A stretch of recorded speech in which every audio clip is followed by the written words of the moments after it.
Depuis plus de 2 ans déjà, le Club des Baroudeurs part à l'encontre d'autres horizons, d'autres modes de vie et d'autres cultures.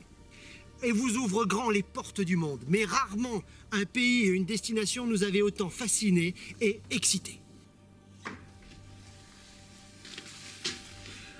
Pour ce nouveau numéro du Club des Baroudeurs, cap sur Rio. Après les incontournables, Copacabana, le pain de sucre ou le Corcovado, nous vous entraînons à des visites assez exceptionnelles, hors des sentiers battus. Nous visiterons l'une des plus grandes favelas de Rio de Janeiro. Nous irons également assister à un match de foot dans le temple du Futebol au Maracanã, sans oublier une soirée assez extraordinaire dans une feria, et également la visite d'une école de samba la plus célèbre de Rio. Elle est en train de préparer le carnaval, ça risque d'être un moment assez magique. C'est parti pour hors des sentiers battus, cap sur Rio.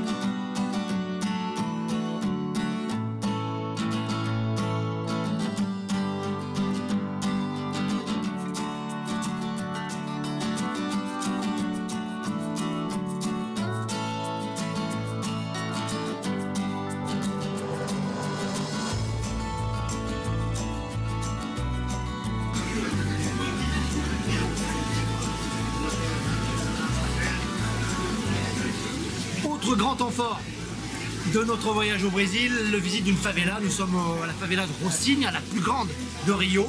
C'est véritablement une immersion dans un monde complètement différent. On est très loin de Copacabana et on est très loin du luxe affiché par certains quartiers.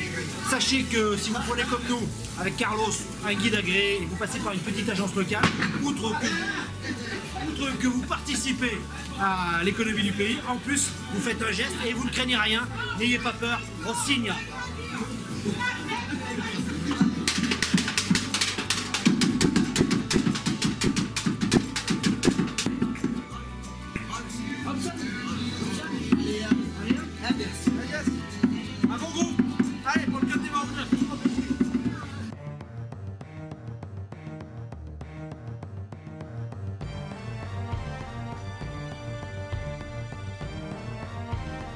Il faut savoir que plus de 20% de la population de Rio vit dans les favelas. C'est des espaces d'extrême pauvreté, encore qu'il ne faut pas dramatiser à outrance. Il y a des commerces, il y a des écoles, il y a des dispensaires. C'est des lieux de vie d'extrême pauvreté, c'est vrai, mais c'est également des lieux hyper attachants. On est véritablement dans le Brésil intense, le Brésil, on va dire, authentique. On visite une favela, une expérience unique sur notre voyage au Brésil.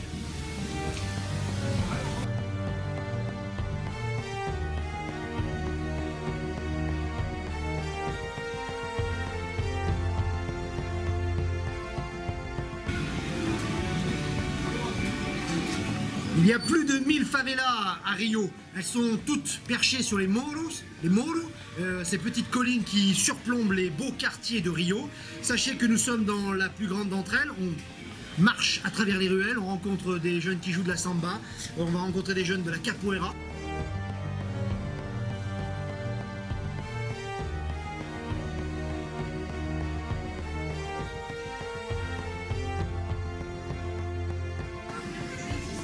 Alors à Rocinha, vous n'êtes plus dans le voyage, vous n'êtes plus dans le tour touristique. On est véritablement en immersion, on est, on va dire, dans une expérience sociale, comme elle va dire Carlos. On est dans une expérience humaine. Le Brésil, c'est aussi une expérience.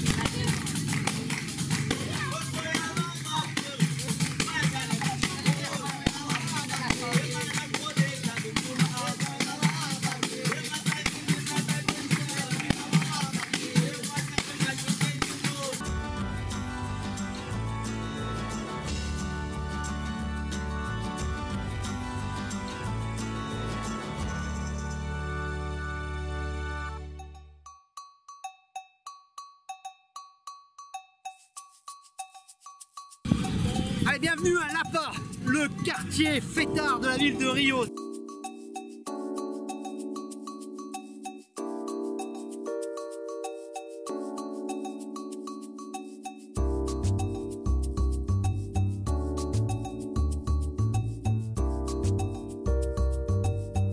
À ne pas louper sur le quartier de Lapa, l'escalier de Celarón, un artiste chilien qui a laissé son empreinte ici, qui était adoré des Carioca, il est décédé dans les années 2000, a réuni des centaines, des milliers de petits bouts de céramique et d'azuleros venant du monde entier pour faire cette petite merveille, 215 marches qui montent en direction de Santa Teresa, d'ailleurs c'est à la croisée des chemins entre les deux quartiers, c'est l'endroit à ne pas louper sur le quartier de Lapa.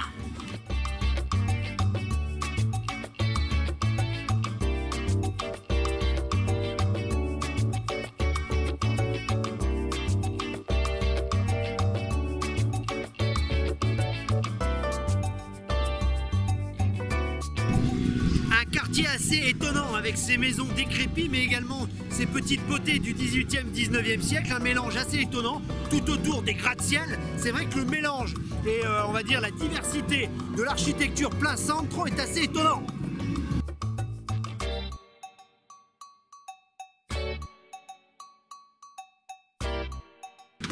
Nous sommes sur la place Floriano, en plein centre de Rio, le centre historique évidemment.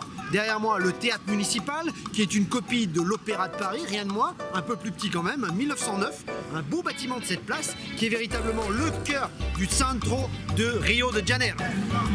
Cette place s'appelle également Cinélandia, on la surnomme comme ça. Derrière moi, le théâtre municipal, je viens de vous en parler. Et sur ma gauche, la fameuse bibliothèque municipale qui se visite également. N'oubliez pas votre passeport, sinon vous ne pouvez pas rentrer, c'est gratuit. Donc c'est une bonne visite, visite guidée toutes les heures.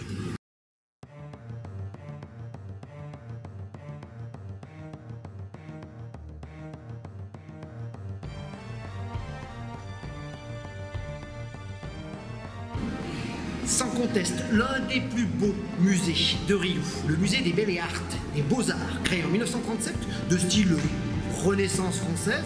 Le bâtiment est un peu pompeux, mais ne manque pas de charme.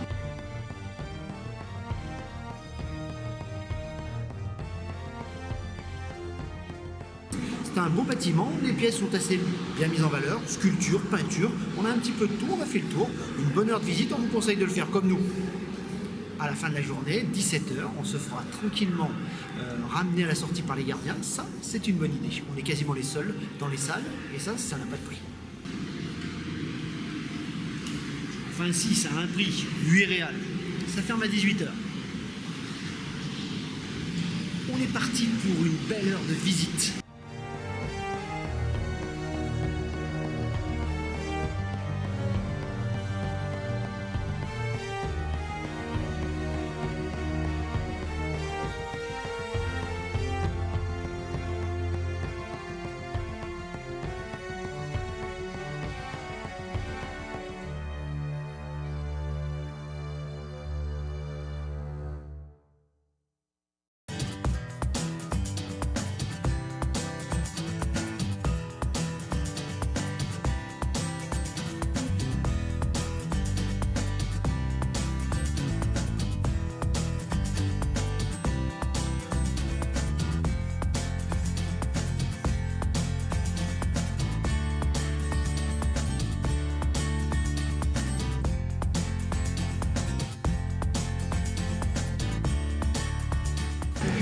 Une idée de sortie le soir assez sympa, la Feria di San Cristóvão.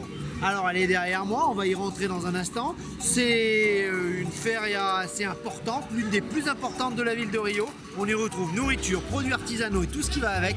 On va passer une bonne soirée je crois, un petit peu hors des sentiers battus. La Feria di San Cristóvão.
de Cap sur Rio s'achève ici sur la plage mythique et extraordinaire de Copacabana.